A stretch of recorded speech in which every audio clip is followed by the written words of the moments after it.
कुछ गावे के मौका मिलल बा। शिव विवाह यानी भगवान भोले शंकर के बियाह।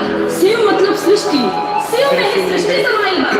तो भक्त लोग जे भी शिव के गुणगान करेला, शिव के ध्यान करेला, शिव के कथा सुनेला, ओकर एक सृष्टि से, एक दुनिया से उद्धार हो जाला, ओकर तृप्ति मिल जाला।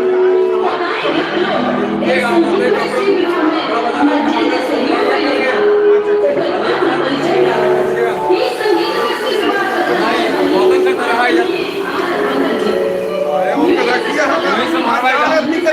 हमको अंदर किसी को जाना नहीं देना। एकदम कोई रहे कहिया के अंदर नहीं जाना है।